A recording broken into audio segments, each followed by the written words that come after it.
folks, and welcome back to another video. My name is Shah and this is Thoroughly Enjoyed Books, and today I'm going to talk to you about the first 6 books that I have read from the Women's Prize long list. As you know, I am trying to read the whole of the Women's Prize long list this year. I'm a little bit behind, but I'm hoping to catch up in the next couple of weeks. I have about 4 weeks left to read 10 more books. I think I'll be able to do it. I just need to focus and get it done. I've read 6 so far and they've been a really mixed bag, so I wanted to just sit and talk to you about them a little bit, let you know my thoughts and maybe rank them so far. At the end of me reading all of them, I am going to rank them 1 to 16 and I'll be making shortlist predictions and eventually be making a winner prediction. We'll see if I'm right with any of those. But for now, I just want to get into talking about the books. So the 6 books that I'm going to talk to you about today are Brotherless Night by V.V. Ganeshanathan, Restless Dolly M by Kate Grenville, A Trace of Sun by Pam Williams, Ordinary Human Failings by Megan Nolan, The Maiden by Kate Foster, and River East, River West by Aubrey Lescure. I have listened to these books on a mixture of reading them physically and listening to them on audiobook. And normally I would say I never really love an audiobook, but I've actually found that I've been enjoying audiobooks so far. I've been enjoying the audiobooks I've been listening to, maybe more than the books I've been physically reading. And there's a number of different reasons for that, which I won't get into in this video because I think they're different discussion points. But let's just say without audiobooks, I would be making 0 progress on this list. So let's get into the first book. That is Brotherless Night by V.V. Ganeshanathan. I listened to this one on audio while I was doing very long drives for work in and around the Lake District. This follows a young girl who is growing up in Sri Lanka at the time of the Civil War, and she has 4 brothers. One by one, they start to join the rebellion, the rival fight, and she finds herself kind of drawn into it herself while she's studying medicine at college. She wants to be a medic, and she's kind of convinced to start being a medic for the rebels. And it kind of explores what it's like to be part of a group that are considered as terrorists by the government and whether or not that title is accurate. I really enjoyed this book. I want to read it again. I absolutely was enthralled by it. I know very little about this era, this part of the world. I don't know a lot about the history, I don't know a lot about the conflicts, and it's something that I became quite interested in a couple of years ago when I read the winner of the 2022 Booker Prize, which was The 7 Moons of Mali Almeida, which I adored. I loved it. That is also set in Sri Lanka.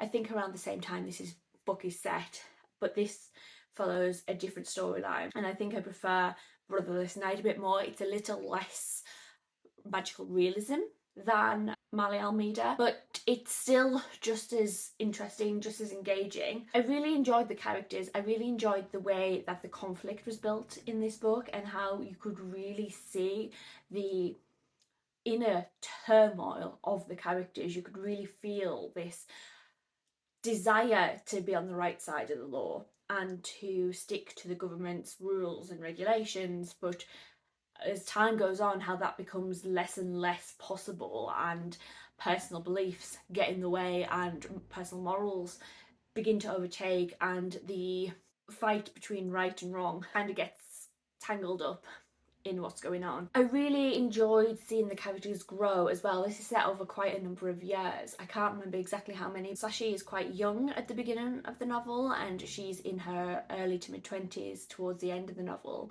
And we see her grow and we see how her politics has changed and her ideologies have been, I don't want to use the word twisted because I don't think they're necessarily twisted, but how they have been morphed and changed and shaped by what she's experienced, by the loss of her brothers, whether that be death, whether that be to the terrorist group, or just in terms of them becoming more reclusive. It's interesting, it's beautiful and really, really engaging, and I really, really enjoyed it. I haven't been able to find a physical copy of this anywhere yet, but I want one for my shelves, and like I said, I want to reread it. If this is on the shortlist, which I'm hoping it is, I will reread it in physical form. The next book I want to talk about, I was very disappointed in. I was so bored, and that is Restless Dolly M by Kate Grenville. And let me just say, I was restless reading this book. It is very, very short. I have a copy of it here so you can see just how short it is. It is 240-ish pages and it took me forever to read. Let's talk about what it's about firstly, shall we? This is about Dolly Maunda and the life that she leads as just an ordinary woman. She wants to be a teacher. She's told she can't be a teacher. She doesn't want to be a mother. She's told she has to be a mother. She wants to work. She's told ladies don't work. It's very mundane. It is the same story that I've read 100 times, but told in the most bland way possible. There is nothing imaginative about this. There is nothing interesting about this. There is nothing about this book that made me want to keep reading. I was so bored. The most entertaining thing that happened in this book was some letters that I sent towards the end of the book that were from characters that were not our main character. I just had no interest in her. I didn't want to learn about her. I simply just didn't care. Kate Grenville is a international best-selling author. She is an Australian author, and I can't consciously think of any books I have read that are by Australian authors. It is a gap in my reading. I don't read a lot of Australian fiction at all. So I was really excited to pick this up. I'm pretty sure she has previously won the Women's Prize as well. So I was really eager to read this. I thought, great, cannot wait. But I was so let down by it. And that's all I can really talk about with this book. I might do a full review where I go into more detail and talk about spoilers in this book, but I just, like I said, I didn't care. I'm going to talk about something you find out at the end of this book. It's kind of like in the acknowledgements. And it made more sense. The book made more sense once we find that out, but also you shouldn't have to rely on being given some exposition in order to enjoy a book. So after the story, after the narrative, we are told that Dolly Maunda is actually Kate Grenville's grandma. She's a real person, and this is a fictionalised account of her life. And I did think, oh, that's quite interesting. She's imagined something. There's a little bit of autofiction in this towards the end. If that hadn't been there would be no intrigue whatsoever. I was given a layer of the story that wasn't there previously while I was reading, but also I shouldn't have to be given that bit of information to care, if that makes any sense. This one was disappointing. The main criticism I have about this book, and this might be a selling point to other people, is it felt like a Jacqueline Wilson book for adults. It felt like a very simple story, very simply written to teach you a lesson about how women weren't allowed to do things once upon a time. If it was a Jacqueline Wilson book aimed at 10-year-olds, great, but it's not, and I've read it a million times and I don't care. The next book I also didn't care too much about, and to be honest with you, I can't recall much about it. And again, I listened to it on audio and I ended up speeding up the audio quite a bit to get through it because, again, I was bored, and that is A Trace of Sun by Pam Williams. I think a lot of people had a similar reaction to this book being on the long list. It sounded like nothing new. It is a story about a family who moved to the UK, leaving one of their children. Eventually he's brought over to the UK and the family just doesn't gel, the family don't remesh, and it is a story about that family and how their lives have unfolded. And it's very dark at times, and it almost feels like, what's it called? Despair porn, disaster porn. You know, the term they use to describe a little life. It's kind of like torture porn. Like, everything bad that can happen to these characters happens to the characters, and I just didn't care. I didn't understand why decisions were made. I maybe missed the beginning of the book, I don't know. But I still now don't understand why a lot of the book happened in the way it did. I just don't understand it. So I think people's initial reactions to this book won't change by reading this book, and I don't want to talk too much about it because I don't want to be wrong. I don't know if I missed something with it. That's my overarching feeling with this book. I feel like I'm missing something. I just really didn't enjoy it, and if I wasn't listening to the audio, I would have DNF'd this one. Now let's talk about one I actually really enjoyed, and actually the rest of these I really enjoyed. So the ones I've not enjoyed so far, they're out of the way. We're getting some cheery chatter now. Let's get into it. So I'm going to talk about Ordinary Human Failings by Megan Nolan. I was so happy that this was on the long list because it is an Irish novel that I've been interested in for a while, and it being on the long list has given me that kick up the arse to actually read it. And I got to read it during March, which is obviously the Irish Readathon. So this is a book that initially I didn't think I was going to enjoy, and I was really nervous about it. Because even though I say I wanted to read it, it's mostly because I was interested in reading a Megan Nolan book, not necessarily this one. This is kind of sold as a true crime-ish book, in that it follows an Irish family whose child is accused of murdering another child on the estate they're living in. The estate is in London, so they're Irish immigrants to London, to the UK, to Britain, and it is about the racism that they face. Except it isn't. It's more of a deep dive into this family and the ordinary human failings in their lives.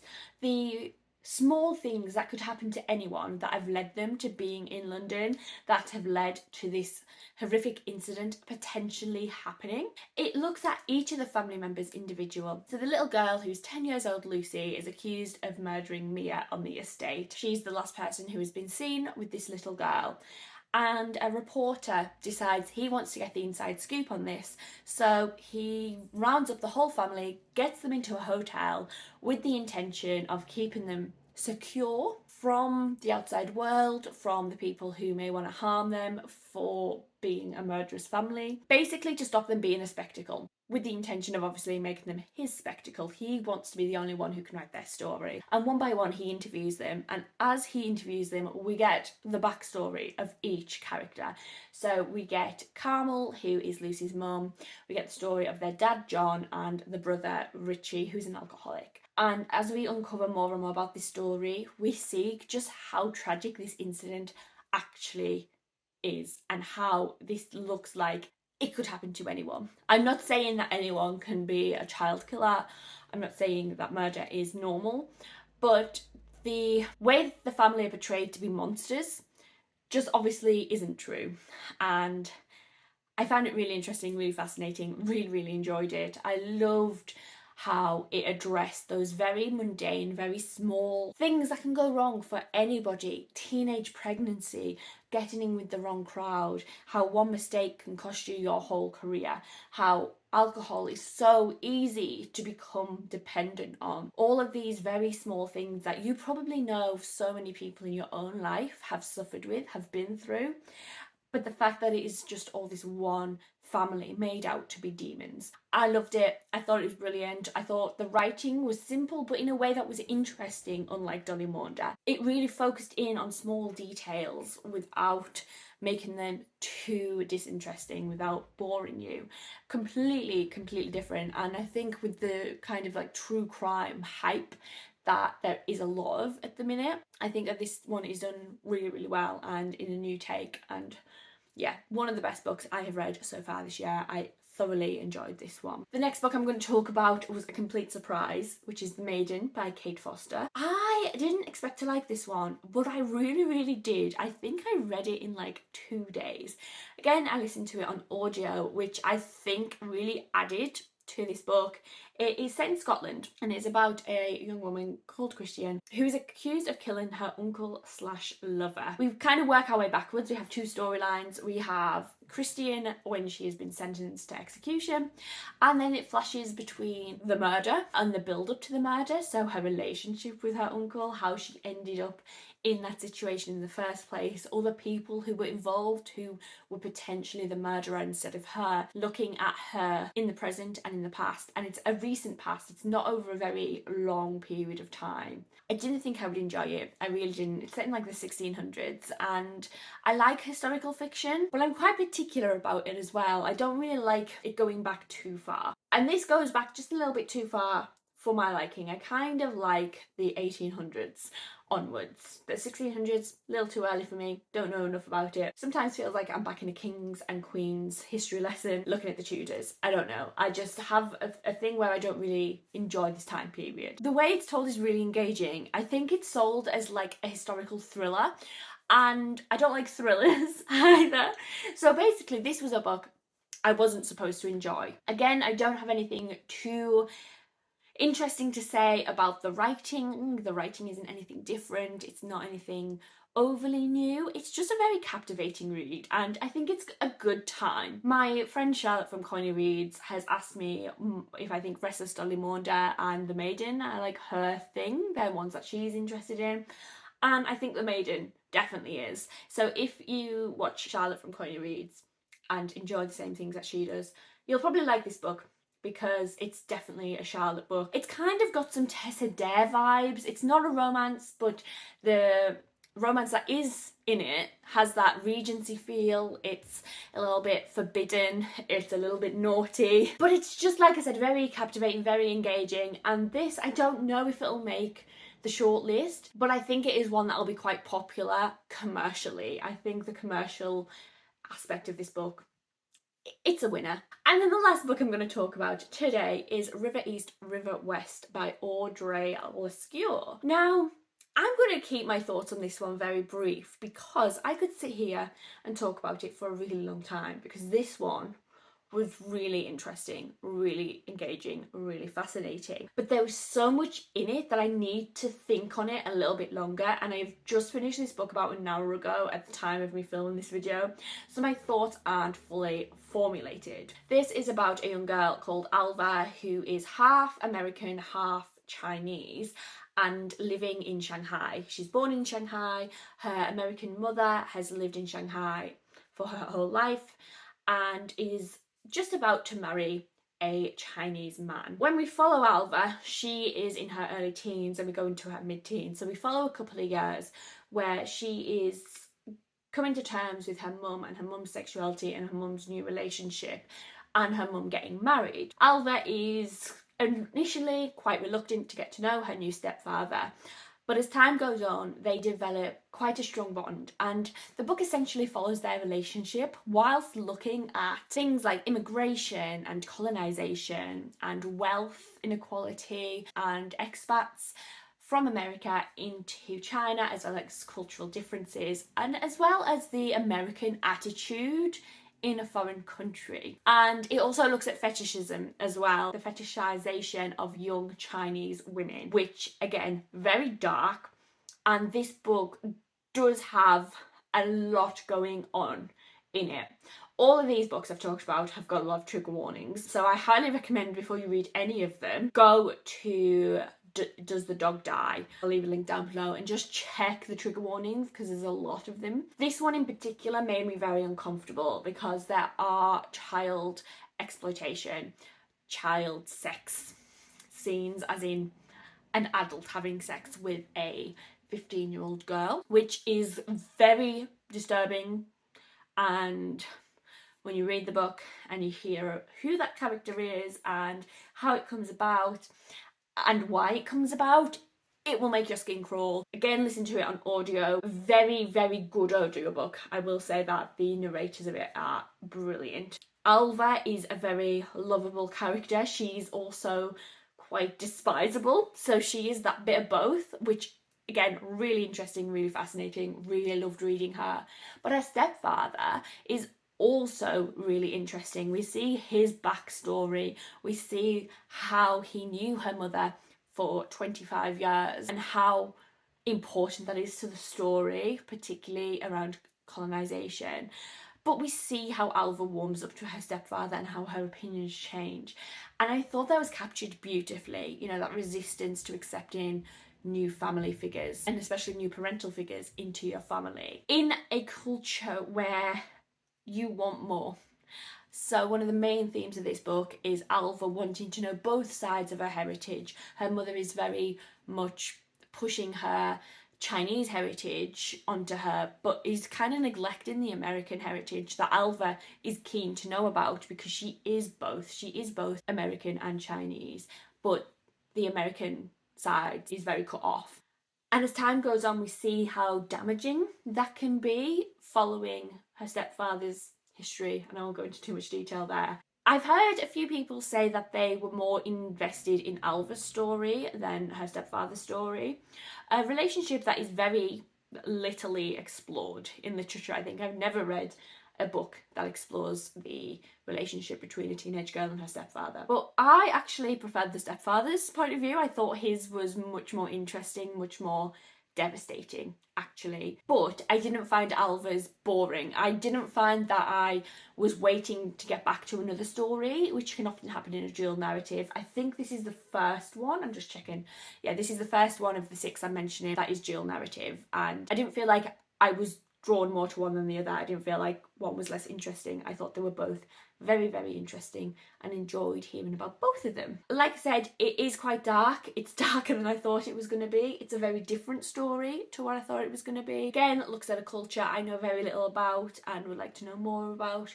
So I'm glad I read, and I will definitely be keeping an eye out for this author because I thought it was a great book. Really, really well written, really engaging, and also quite intellectual, if that makes any sense. So my ranking so far is that I think Ordinary Human Failings, River East, River West, then Brotherless Night. Those are my top 3. Then I think The Maiden was very, very surprising. Then A Trace of Sun was slightly more interesting than Restless Dolly M. So those are my thoughts on the first 6 books on the Women's Prize long list that I've read. If you have read any of these ones, please do let me know in the comments down below, because I'd love to know your thoughts. I'd love to know how your reading is going for this prize.